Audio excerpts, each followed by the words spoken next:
Good afternoon, everybody. Good afternoon. Did everyone have a good weekend? Yes. Good. It's good to see you back here. We have another busy week. On a scheduling note, tomorrow, President Trump will travel to the great state of Florida to attend the opening of a new illegal alien detention center located at Dade Collier Training and Transition Airport alongside Secretary Kristi Noem, Governor Ron DeSantis, Congressman Byron Donalds, and other state and local leaders. We hope to see many of you there. The facility is in the heart of the Everglades and will be informally known as Alligator Alcatraz. There is only one road leading in, and the only way out is a one-way flight. It is isolated and surrounded by dangerous wildlife and unforgiving terrain. The facility will have up to 5,000 beds to house, process, and deport criminal illegal aliens. This is an efficient and low-cost way to help carry out the largest mass deportation campaign in American history. We are truly coming off a historic week of President Trump racking up win after win on behalf of the American people. President Trump restored peace through strength and acted decisively as commander-in-chief to obliterate the immediate threat of the Iranian regime's nuclear capabilities and then brokered a ceasefire between Israel and Iran, which continues to hold. Then, the president traveled to the Netherlands and achieved a monumental win for the United States and the NATO alliance by getting our allies to dedicate 5% of their GDPs to military spending. As a result of President Trump unleashing American energy dominance, summer gas prices are at the lowest they have been in 4 years, heading into the July 4th week. And with the incoming Trump economic boom, the stock market continues to roar back, with the S&P 500 and the NASDAQ both hitting record highs. And on this point of an economic boom, I bring to you original correspondence from the President of the United States to our Fed Chair, Jerome Powell. As the president has consistently stated, the American economy is booming. And there were so many economic analysts who said that this president's policies would drive our economy down, when in fact we have seen the opposite. We've seen a massive deregulation campaign take place.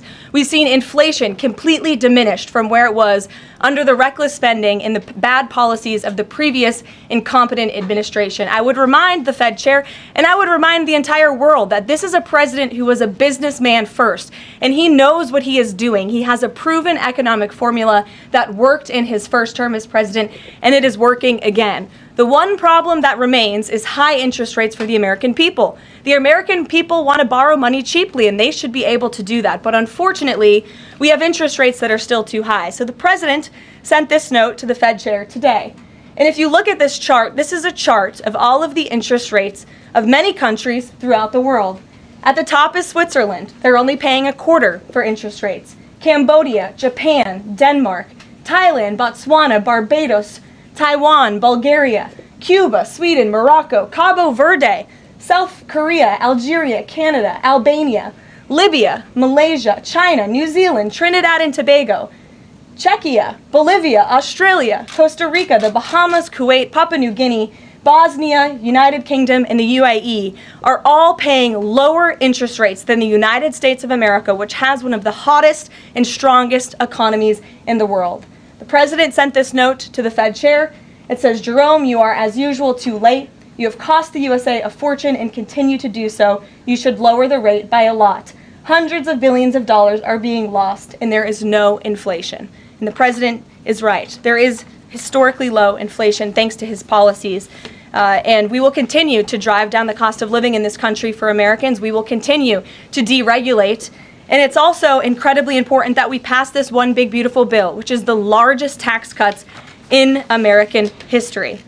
And that's why the White House and the president himself have been in touch with lawmakers all weekend long to get this bill passed. And they are working very hard to do so. It remains a top priority for the president. And this bill has exposed the clear differences between Republicans and Democrats in 2025.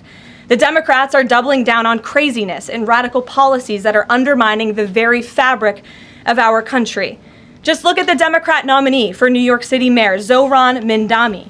He's a Democrat socialist, really a communist, who proudly calls to defund the police, peddles anti-Semitism, praises pro-Hamas groups, wants Israel abolished, and believes wealthy Americans should not exist. Those are his words, just as recent as this weekend. Meanwhile, under President Trump's leadership, Republicans are fighting tirelessly for everyday middle-class working Americans who re-elected this president. And we're carrying out a revolution of common sense. And all of that is packed into this one big, beautiful bill. It delivers the largest middle and working class tax cuts in U.S. history. It keeps America safe by funding the largest ever one-time investment in border security. It's enough to reverse the Biden border invasion. And every single Democrat is against that, against securing our border and deporting millions of criminal illegal aliens. The One Big Beautiful Bill also strengthens and protects Medicaid benefits, despite what Democrats are saying, for eligible American citizens who rely on it, like pregnant women, children, seniors, and people with disabilities, by eliminating waste, fraud, and abuse that threaten to destroy this program that was intended for the most vulnerable in our society. And every single Democrat in Congress is against rooting out that waste, fraud, and abuse in blocking the 1.4 million illegal aliens who are currently improperly receiving these benefits that should be going to American tax-paying citizens. The Democrats in Congress are more concerned with defending illegal aliens than they are hardworking Americans. And the Big Beautiful Bill also revitalizes our military and enhances our defense capabilities, protects our country from emerging new threats by funding a cutting-edge missile defense system called the Golden Dome. And as we all know, the One Big Beautiful Bill makes the Trump tax cuts permanent. The White House and the president are adamant that this bill is passed and that this bill makes its way to his desk. Republicans need to stay tough and unified during the home stretch, and we are counting on them to get the job done. So, with that, we will take up questions. John Fredericks is in our new media seat today. John, thanks for being here. We'll kick it to you. Thank you, Caroline. Let's get to the One Big Beautiful Bill first. It Sure. appears now you're going to get at least 50 votes in the Senate. There'll be some amendments. What is the president's confidence level in getting 218 votes in the House by the end of this week in order for him to sign it on Friday? Well, look, we are very well aware, the president is very well aware, that this bill needs to not only pass out of the Senate, but it needs to go back to the House, and we need the full weight of the Republican conference to get behind this bill, and we expect them to, and we are confident that they will. The president has been working hand in hand with Senate Majority Leader Thune and also our House Republican leader, or the Speaker of the House, Mike Johnson, both of whom will be at the White House today to meet with the president yet again. I believe they were here this morning, actually. I have one follow-up. Sure. You outlined Jerome Powell and the note that the president just sent to him. There are many who believe that Powell has been politicized in a lot of different ways. The president has not been shy about acting on things that he believes in. Why not just fire Jerome Powell and put in somebody that is going to lower rates? Why wait?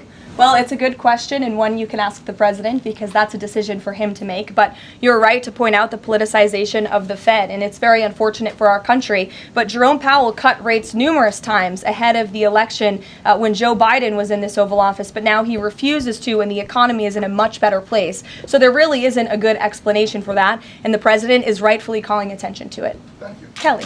Good afternoon. On Iran, the president posted on his social that he is not even talking to them anymore. When we were at NATO, he said he expected the U.S. and Iran to have talks as early as this week, and that he might even want to see a written agreement.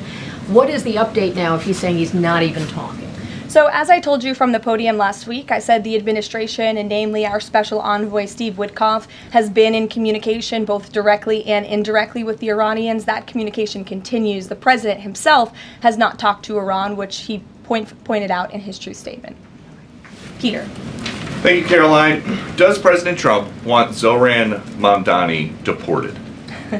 I haven't heard him say that. I haven't heard him call for that. But certainly he does not want this individual to be elected. I was just speaking to him about it and his radical policies that will completely crush New York City, which is obviously a city that the president holds near and dear to his heart. There's this Congressman, Andy Ogles. He wants the Attorney General Bondi to explore denaturalization proceedings because he thinks Mamdani could have misrepresented or concealed material support for terrorism based on rap lyrics he wrote in 2017. Does President Trump think this is a worthwhile use of the Attorney General's time? Well, I'll let the president speak to that. I have not seen those claims, but surely if they are true, it's something that should be investigated. And could President Trump see himself, you said you just talked to him about this, could he see himself working with a mayor Mamdani, somebody who, on Meet the Press this weekend, was given 3 chances to condemn the phrase globalize the intifada, but he couldn't. Yeah, look, the president is always willing to work with everyone. He's working with Democrats across the country, Democrat governors, and he said he'll work with people on the far left. He works with Republicans. He works with people in the middle. He wants to do what's right for America, but surely someone who holds these values and is quite literally a communist and condemns every value that makes this country great. Common sense, law and order, low taxes, working hard, and earning your keep in this country. He's against all of that, and I think the president would find it difficult to work with someone like that. If he is elected, I'm sure you'll hear more from the president on that, but we'll have to see. Hopefully the voters of New York City choose wisely. Sure. Thanks, Caroline. The president on Friday said that he was hopeful of a Gaza deal within the next week. Can you give us an update on any progress towards that, and on any talks that the White House is having with Israel on that? Sure. Well, I know that Mr. Dermer is in Washington this week to meet with senior officials here at the White House. I also know that this administration is in constant communication with Israeli leadership, and the president himself speaks frequently, as you know, to Prime Minister Netanyahu. But this has been a priority for the president since he took office, to end this brutal war in Gaza. It is because of this president that humanitarian aid is being brought into the region. It's heartbreaking to see the images that have come out from both Israel and Gaza throughout this war, and the president wants to see it end. He wants to save lives. And however, the main priority for the president also remains to bring all of the hostages home out of Gaza. As you know, his tireless effort has brought home many of the hostages, including all of the American hostages who were held there. So he wants to see both things happen, and we're continuing to work very hard to do those things. Sure. Yeah, thanks, Caroline. What is the White House's response to Senator Tillis's criticism articulated from the Senate floor yesterday, in which he said passing the big, beautiful bill would betray President Trump's promise to protect Medicaid? Well, he is just wrong. And the president and the vast majority of Republicans who are supportive of this legislation are right. This bill protects Medicaid, as I laid out for you, for those who truly deserve this program, the needy, pregnant women, children, sick Americans who physically cannot work. And what it does is it ensures that able-bodied Americans who can work 20 hours a week are actually doing so, and that will therefore strengthen and protect those benefits for Americans who need it, as well as cutting out the waste, fraud, and abuse, as well as getting 1.4 million illegal aliens off of the program. So all of those measures are actually going to protect it for those who need it. That's the president's position, and that's what this bill does, and that's why Republicans need to vote for it and get it to the president's desk. That kind of criticism from a Republican senator, is that reason for concern for the passage of this? No, it's not. We're confident this bill is going to be back at the White House by the 4th of July. Stephen. Thank you, Caroline. 2 questions. On the New York mayoral race, does the president plan to make an endorsement? And secondly, on Jerome Powell, a lot of the focus obviously has been on interest rates and him keeping them high, but a new controversy erupted today.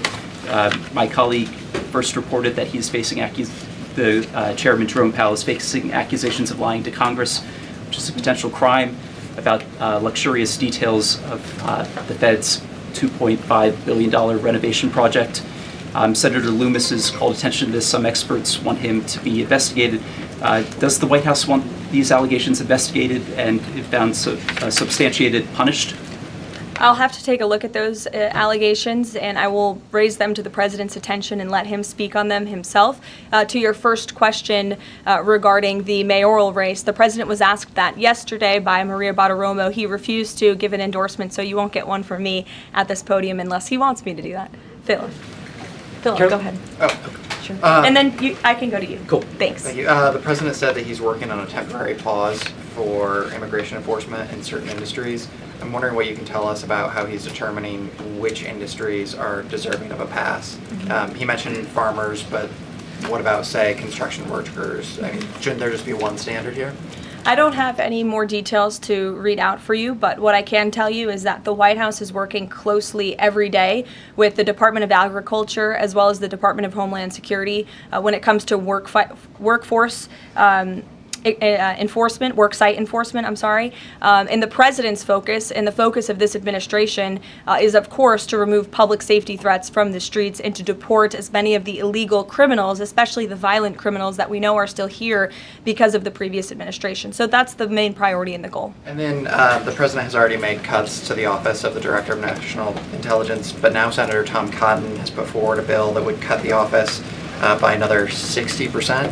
What's the president's reaction to that legislation, and is this something that he would support, those additional cuts? I don't know if the president's even aware of that legislation, but I will get you a response if he is aware and if he wants to respond to it. Go ahead.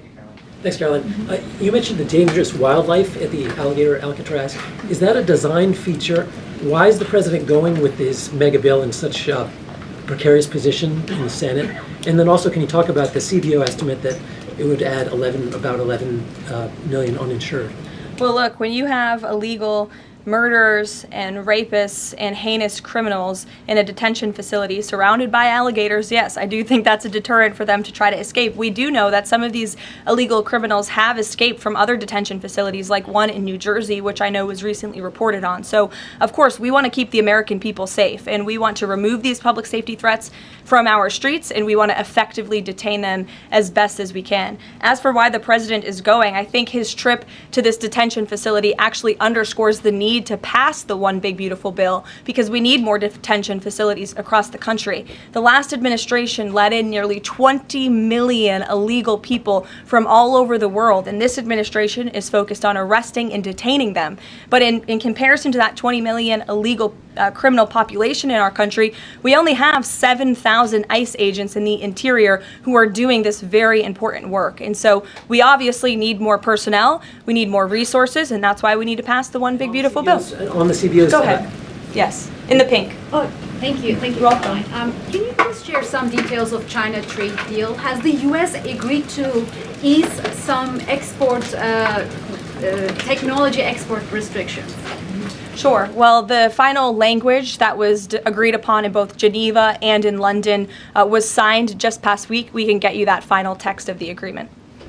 Go ahead. Thank you, Caroline. Eamon, and then behind you. Okay, thanks, Caroline. So on Jay Powell, has the president got a short list of who he wants to see as Jay Powell's successor, and is he going to name a successor as early as this summer? I won't get ahead of the president on any announcements on that. Does he like Scott Bessent for the job? Again, I won't get ahead of the president. And on TikTok, if you could, real quick, he said Sure. yesterday he's got a buyer, but the question there is, does he have a seller? And do you have any indication from the Chinese government that they've authorized a sale of TikTok to the U.S. or to U.S. buyers? What I can tell you is that these discussions with China regarding the sale of TikTok have been ongoing at the highest level, and they will continue. As you know, we have another 90-day extension, and it's just to continue to work out this deal and make sure that TikTok stays on for the American people. That's the president's main goal in this, while protecting their privacy and their security. Behind you. Go ahead. Thank you, Caroline. The president has been calling for a deal in Gaza for 2 days and many posts. Who is blocking the deal? And one other thing, when he posted on Netanyahu's trial, also he said it interferes with the negotiations on Iran and on Gaza. What did he mean by that? I'm sorry, to your second question? The second question, when he posted about the Israeli Prime Minister trial, Yes. he said it interferes with the negotiations on Gaza and on Iran. What did he mean by that? It interferes because it physically and logistically was interfering. The prime minister was slated to go to court last week when he's in the middle of negotiating a peace deal and bringing hostages out of a war-torn region. And so the president was simply, I think, emphasizing his empathy that he has for Bibi Netanyahu and seeing him go what he's going through with his own judicial system in the state of Israel. Clearly, the president knows that very well.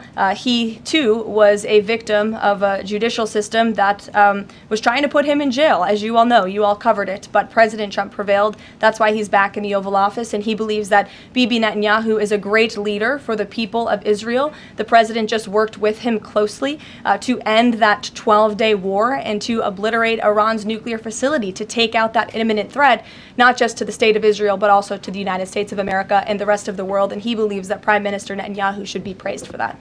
Go ahead. Thanks, Caroline. On the mega bill and the amendment that would limit Medicaid expansion under the Affordable Care Act, does the president want that amendment to pass? The president wants this bill to pass. Meredith. Hey, thanks, Caroline. On trade, we have this looming July 9th deadline coming up. We heard the Treasury Secretary say that he expects to wrap up these trade deals by Labor Day, but when President Trump was asked yesterday about any extensions by July 9th, he said, I think that would be necessary. So is the president ruling out any extensions on trade for any nations, even if they're negotiating in good faith? Well, you heard from him directly. He said he did not think that it would be necessary. He is going to set the rates for many of these countries if they don't come to the table to negotiate in good faith. And he is meeting with his trade team this week to do that. Mary. Thanks, Caroline. I just watched a CNN segment on a new app called ICE Block, and it kind of appeared to be promoting this app where you can tell people where ICE agents are. Given the recent rise... An app that tells people where ICE agents are? Yes. And given the rise, I believe 500% increase in assaults on ICE agents, I wanted to see if you could comment on that and why CNN would be promoting such an app. Well, it's a very good question. I'll have to go back and watch the clip myself, but surely it sounds like this would be an incitement of further violence against our ICE officers. As you know, as you stated, there's been a 500% increase in violence against ICE agents, law enforcement officers across the country who are just simply trying to do their jobs and remove public safety threats from our communities. And that's something we as Americans, including journalists at CNN who live in many of these cities where illegal aliens are hiding and were let in from the previous administration, should be very grateful for. So we haven't seen the clip. We'll take a look at it, but certainly it's unacceptable that a major network would promote such an app that is encouraging violence against law enforcement officers who are trying to keep our country safe. Caroline? Shelby. I just wanted to get a clarification on the Senator Rick Scott's amendment. It sounds like the president is agnostic about whether it's attached. Is that accurate? Look, I'm not going to get into the details of the discussions that are ongoing right now, but the president wants these senators to come to a conclusion, to get this bill back to the White House as soon as possible and make sure that it's a piece of legislation that can make its way back through the House as well. So obviously there's some ping-ponging between both sides of Capitol Hill right now, but that's why Senator Thune and Speaker Johnson are working with the president in lockstep every step of the way. In the back, News Nation, go ahead. Thanks, Caroline. The president did and then announce... in front of you, oh, yes. In front of... Sure, I'll take both of you. The president did announce last week that the trade deal with India is closed and this could happen anytime soon. Are there any roadblocks as of now? Are there any updates on that? And how does the president see this about China's role or its influence in the Indo-Pacific region? Sure, yes. The president said that last week, and it remains true. I actually just spoke to our Secretary of Commerce about it. He was in the Oval Office with the president. They are finalizing these agreements, and you'll hear from the president and his team, his trade team, very soon when it comes to India. And on China? How do we counter China on that front? Yes, I mean, look, India remains a very strategic ally in the Asia Pacific, and the president has a very good relationship with Prime Minister Modi, as you know, and he will continue to have that. Go ahead. Thank you, Caroline. On the reconciliation bill, Senator Tillis from the floor yesterday seemed to suggest President Trump was getting bad counsel on the effects of the bill. Is President Trump aware of the analyses, and there are several of these, that suggest if rural hospitals potentially close, if there are Medicaid patients in the millions that become ineligible for that? Yes, and that claim is just simply untrue. Rural hospitals comprise 7% of all hospital spending on Medicaid, and that illustrates that they have not benefited from the massive increase of waste, fraud, and abuse under the Biden administration. So this bill strengthens Medicaid. It will protect those benefits that hardworking Americans need, and that's why the president wants this bill to pass. The senator was wrong. The president put out a Truth Social post addressing it, and then the senator announced he's no longer running for office anymore. So I think that case has been closed, and the White House is continuing to focus on getting this legislation to the president's desk for his signature. Go ahead. Yes, you. Yeah, thank you so much. Well, you and then you. There's confusion here. A question on Syria. Go ahead. Has the Syrian government get back to you that they are ready to join the Abraham Accord? Is there any discussion with the Syrian and Israeli government for having a security agreement? Is the first question. And the second question, what's the end goal for talking with the Iranian? Is that only focused on the nuclear program, or you are willing to speak about other issues like the proxy groups and ballistic missiles, or even trade with Iran? So as for discussions between Syria and Israel, you'll have to reach out to those respective governments. I can't comment on that. But what I can tell you is that this afternoon, the president will be signing an executive order to terminate the United States sanctions program on Syria. And this is in an effort to promote and support the country's path to stability and peace. The order will remove sanctions on Syria while maintaining sanctions on the former President Assad, his associates, human rights abusers, drug traffickers, persons linked to chemical weapons activities, ISIS and their affiliates, and Iranian proxies. And this is, again, an action that the president promised and shocked the world with in Saudi Arabia, because he's committed to supporting a Syria that is stable, unified, and at peace with itself and its neighbors. The president met with Syria's new president when we were in the Middle East, as you know, and so this is another promise made and promise kept by this president to promote peace and stability in the region. Go ahead, Alice. Questions on two topics, if you don't mind. Sure. I was with NTD here. First, on Canada. Canada says it's now dropping its digital services tax on American tech companies days after President Trump says he's halting all trade talks with Canada. First, what's the president's reaction to this? Can you tell us more about his call with Prime Minister Carney over the weekend? How did he get Carney to drop it? And also, what's the impact on American tech companies given this latest progress, as the president says he has been fighting for American tech companies? It's very simple.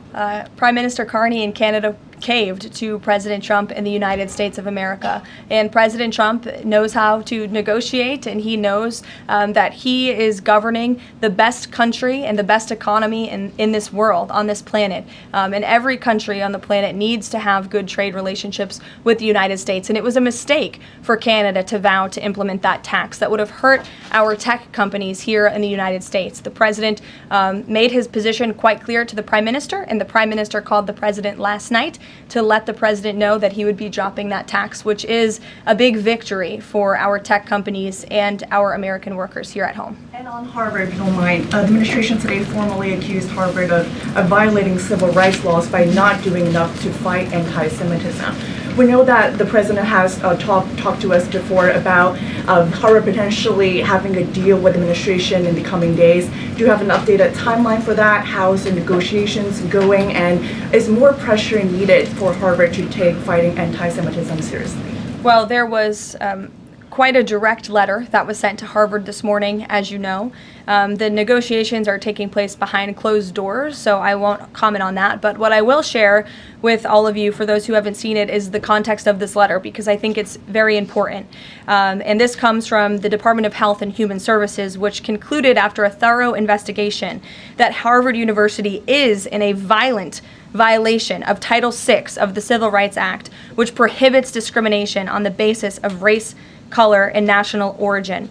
And if you read some of the content of the investigation and what they found, the majority of Jewish students reportedly experienced negative bias or discrimination on their campus, while a quarter of Jewish students at Harvard felt physically unsafe.